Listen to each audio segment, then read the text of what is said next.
Hare Krishna. So we have seen the entire chapter, chapter number 9, titled The Most Confidential Knowledge. Each shloka, all the 34 shlokas in detail. Now in this video, let's try to see the entire chapter, all the shlokas, all 34 shlokas together. Let's start. Now when it comes to the connection between chapter 8 and chapter 9, let's try to understand that.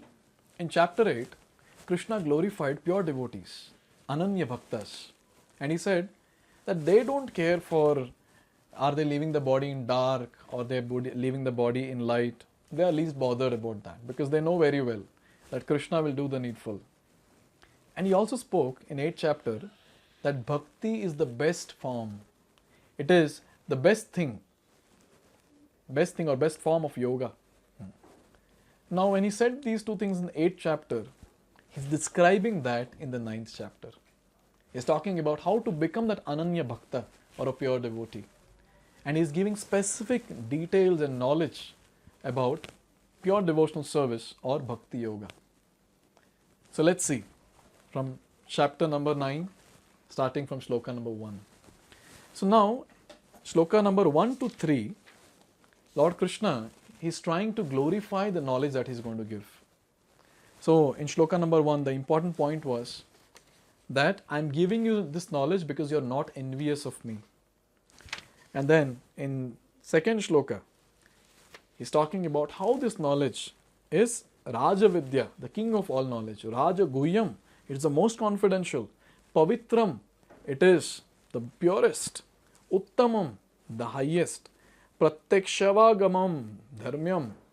And this particular knowledge that I'm going to give you, we can directly perceive by self-realization. Susukham, kartum avyayam.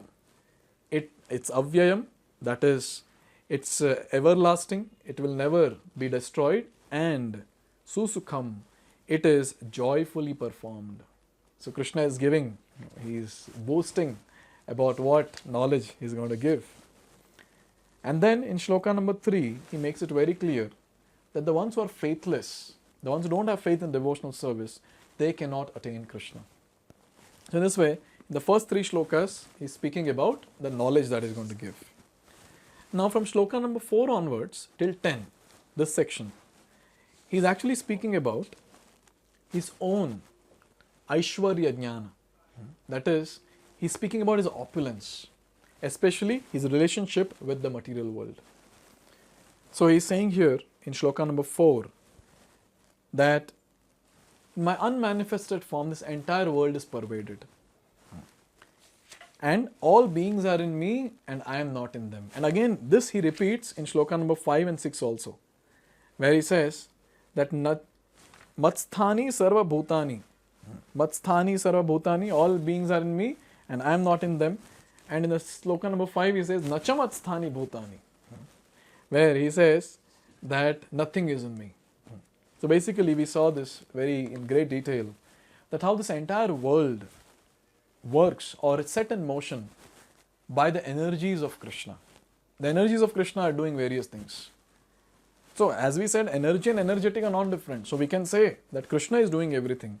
But at the same time, Krishna is personally present in his Goloka Vrindavan, in his original form, doing his various pastimes. So both the statements of Krishna are absolutely correct, where he says that everything is in me, everything is in the energy of Krishna, and at the same time everything is not in me. Yes, Krishna is there doing his pastime in Goloka Vrindavan. So in this way, Krishna has spoken about his relationship with the material world, and he gives the analogy also. Like the wind is always under the sky and always detached from the sky, similarly, this entire world, entire creation is under me, but at the same time I am detached from that. Now from shloka number 7 to 9, Krishna is talking about how he creates and destroys this entire world. Where he is saying that at the end of millennium, at the end of the day of Brahma, we have seen this in great detail, that how everything is destroyed and all the living entities take shelter in the body of the Lord. And when the creation happens, again these living entities come back and they have been given their bodies according to their past karma. So in this way, Krishna is doing this creation, annihilation, maintenance. He is doing all that. So there might be a question. Krishna is doing some work, so he should be bound by karma. So here Krishna makes it very clear in shloka number 9. Nacha mam tani karmani nibhadnanti dhananjaya. That all this work cannot bind me. So he makes it very clear in shloka number 9. Now, after telling all these things, Krishna makes a very, very emphatic statement where he says, Maya dakshena prakriti suyate sa characharam hetunanena kaunteya jagat viparivartate. So Krishna is making it very clear that I am the supreme director. Under my direction, under my supervision, this entire world is working. This particular shloka, shloka number 10, is that shloka which you can quote to say that not even a blade of grass moves without sanction of Krishna. So here he proves himself to be the Supreme Personality, the Supreme Director. Now from shloka number 11 to 25, we saw various technical aspects. That is, different types of worshippers of Lord Krishna. This is what we saw. Now, let's try to discuss. From shloka number 11 and 12, it talks about those, here Krishna uses the word mudha, fools. They are the ones who deride the form of Krishna and they call him as an ordinary person. And we said this 11 and 12, the 11th and 12th shlokas is basically the ones who are doing aham gropasana, that is worshipping themselves as the Supreme Lord. Now from shloka number 13 and 14, Krishna, in between, he is talking about those devotees who are unalloyed, pure devotees. Basically, he is trying to compare that there is a class of people who are fools, but then, oh Arjun, there are people who are my pure devotees. And then, now he says in these two shlokas that my pure devotees are always under my spiritual energy, whereas the fools, they are illusioned very nicely by my illusory energy. And what are the activities of my pure devotees? Satatam kirtayanto mam yatantascha dridavratah namasyantascha mam bhaktya nitya yukta upasate. They are always busy chanting my glories of name, form, qualities and pastimes. They are doing devotional service with full determination. They are paying obeisances to me. This is how their activities are, O Arjuna. So in this way, shloka number 13 and 14 talks about pure devotional service. Now in shloka number 15, Krishna technically talks about how there are three categories of jnanis who are doing three types of worship. First one is aham gropasana, that is worshipping oneself as the Supreme. That was elaborated in shloka number 11 and 12. And then he talks about pratiko upasana, the demigod worship. And third, he talks about the Vishwarupa upasana, that is worshipping the universal form. Now in shloka number 16 to 19, he is giving details of Vishwarupa upasana, where he is talking about how to identify his universal form.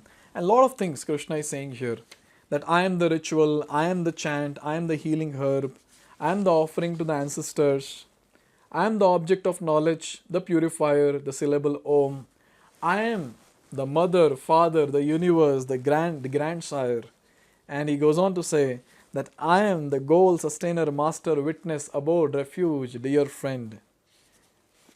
And finally, he is saying at the end that I am both spirit and matter are in me. So he summarizes everything and he says both spirit and matter are in me.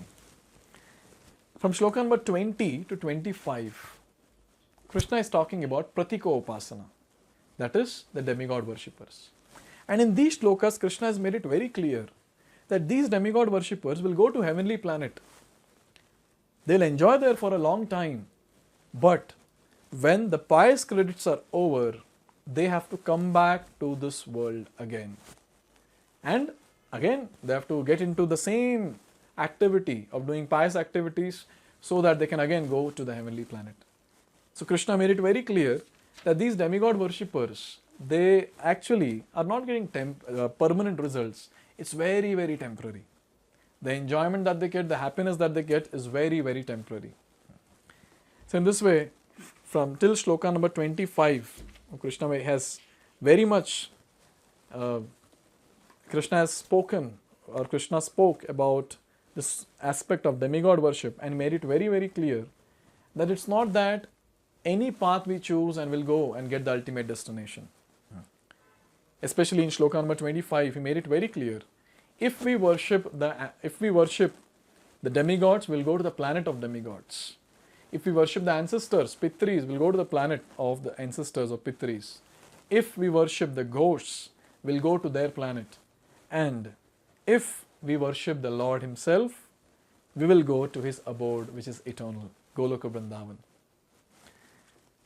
Now from shloka number 26 to 34, very, very important section that we saw, talks about the glories of devotional service.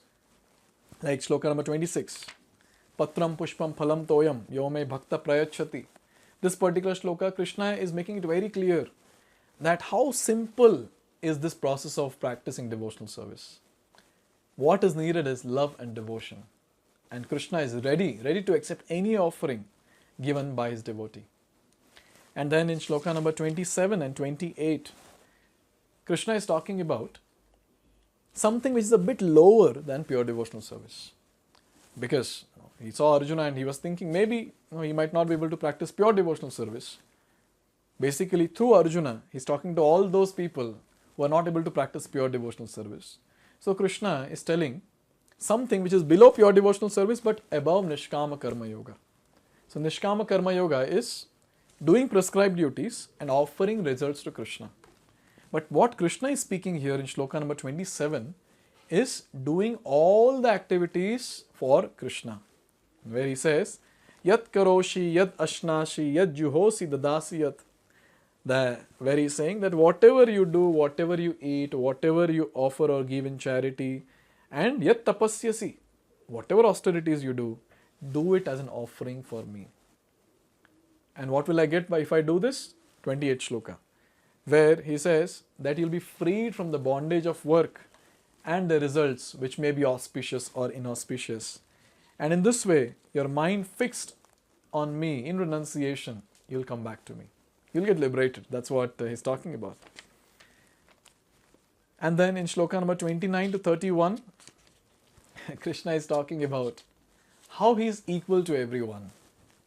But the best part is, he's saying that I'm equal to everyone, but then I'm inclined towards my devotees. And it's very natural, because devotees have the right vessel to receive that mercy that Krishna is showering everywhere. Krishna showers his mercy everywhere to everyone.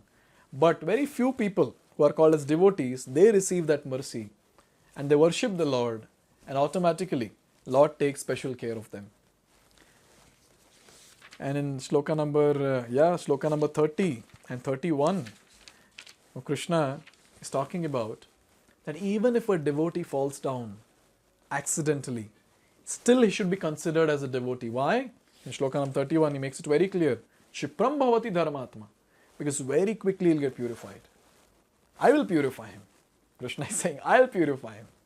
So, it's my order, mantavyaha, that such a devotee should be considered as a devotee even if he does some abominable activity accidentally. And then he continues in shloka number 32 and 33. He's talking about that, especially in shloka number 32, he's saying that even people who have taken lower births, they can also do devotional service and attain the highest destination.